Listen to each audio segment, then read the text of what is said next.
नमो नमः। मैं डॉक्टर प्राणानंद रथ आप लोगों के सामने विद्यमान हूँ। श्रीमद् भगवत गीता के तृतीय अध्याय के 17 श्लोक के बारे में कुछ बताने के लिए। ये जो श्लोक है यह आत्मतृप्त मनुष्य का व्यवहार के बारे में बताता है। जो मनुष्य अपने में संतुष्ट रहता है, प्रसन्न रहता है, वह कहाँ कहाँ निर्विकार रहता है, अर्थात विकार में ग्रस्त नहीं रहता है, उसके बारे में बताया गया है। उसका व्यवहार कैसे होता है, कहाँ कहाँ कैसे होता है, वह भी बताया गया है। श्लोक इस प्रकार है।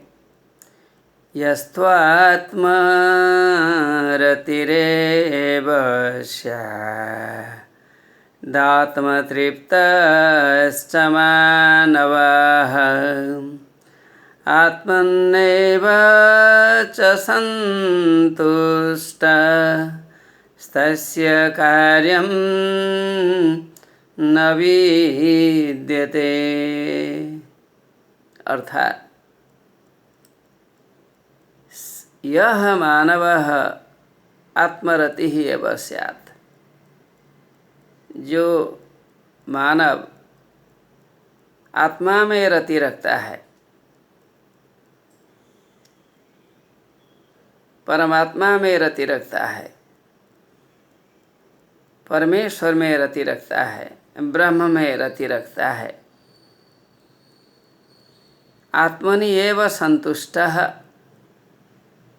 जो परमात्मा में रति रखता है, भक्ति रखता है, जो परमात्मा में अपने को निवेश करता है, जो परमात्मा में अपने को समर्पित करता है, वह संतुष्ट रहता है।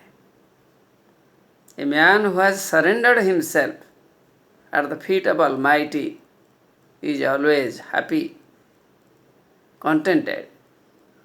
इनके मन में कभी अन्य भावनाएं नहीं आती है। तस्य कार्यं न विद्यते, उसका और कोई कार्य नहीं होता है। परमात्मा में संतुष्ट रहने वाला व्यक्ति कभी दूसरा काम नहीं चाहता है। जब मनुष्य परमेश्वर में प्रसन्न रहता है, उसके लिए कोई काम और नहीं रहता है। परमात्मा में संतुष्टि सबसे बड़ा काम है। यदि मनुष्य परमात्मा में खुश रहता है, परमात्मा में मग्न रहता है, इनके स्वभाव को सोचता है और अपने स्वभाव को तुलना करता है, अपना स्वभाव कैसा होना चाहिए, ऐसा आदमी हमेशा संतुष्ट रहता है। He is a happy man.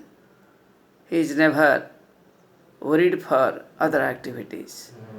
Always remains happy thinking about God Almighty. The greatest truth of nature, that is Paramatman.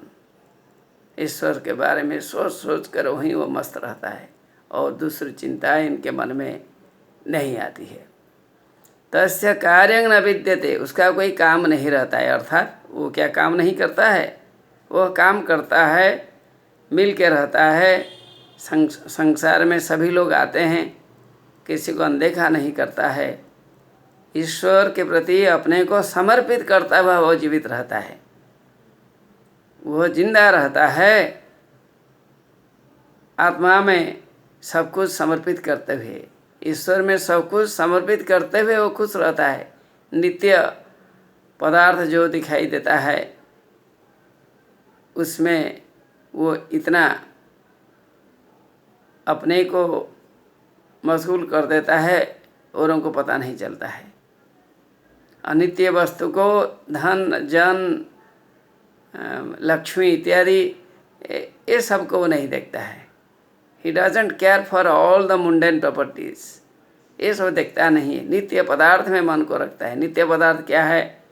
बुद्धि है, विवेक है, ज्ञान है, ये सब को विकसित करता है। भक्ति है, ये सब चीज़ों में अर्थात ज्ञान, भक्ति, समर्पण, ये सब भावनाओं के साथ वो परमात्मा में अपने को समर्पित करता है। समर्पण करने के लिए तो कोई तरीका होता है। हम अपने को समर्पित कैसे करेंगे परमात्मा में? यदि हमारे मन में समर्पण की भावना न हो, हमारे मन में भक्ति न हो, हम मुक्ति के लिए कैसे अपने को समर्पित करेंगे? हम तभी अपने को समर्पित करते हैं जब हम समझते हैं कि हम कुछ उनसे प्राप्त कर सकेंगे। प्राप्त करने की इच्छा मन में अवश्य होती है। मैं ईश्वर से दया प्राप्त करना चाहता हूँ, ईश्वर से आशीर्वाद प्राप्त करना चाहता हूँ, मैं ईश्वर में समर्पित होना चाहता हूँ, ईश्वर के बिना मेरा और कोई भावना नहीं है। इसे आत्मतृप्त कहते हैं। जो आत्मतृप्त रहते हैं, आत्मा में जो तृप्त रहता है वही ब्रह्मज्ञानी होता है। जो आत्मा में तृप्त रहता है वह ब्रह्मज्ञानी होता है। वो अनित्य पदार्थ को नहीं देखता है, धन जन इत्यादि चीज़ों को नहीं देखता है, वो नित्य पदार्थ में ध्यान देता है। अध्यात्म विद्या उसमें वो ध्यान देता है, भक्ति में ध्यान देता है। ईश्वर को प्राप्त करने में, भगवान को प्राप्त करने में क्या क्या चाहिए उसी में वो मग्न रहता है। उसके लिए पार्थिव संपत्ति कोई अर्थ नहीं रखता है, इसलिए वह पार्थिव संपत्ति से अलग रहता है, भिन्न रहता है। आत्मनेव च संतुष्टः, वो आत्मा में ही संतुष्ट रहता है। तस्य कार्यं न विद्यते, उसके लिए और कोई काम नहीं रहता है। साधारण आदमी जैसे धन इत्यादि कमाने में व्यस्त रहता है, छल करने में व्यस्त रहता है, दूसरों को परेशान करने में व्यस्त रहता है, ये सब चिंताएं उनमें नहीं होती है। केवल उनकी एक चिंता होती है, अपने को परमात्मा में समर्पित कर देना, मिला देना। सभी जगह ईश्वर ईश्वर वो देखता है, परमेश्वर परमेश्वर देखता है, भगवान भगवान देखता है, ब्रह्म ब्रह्म देखता है। नमो नमः।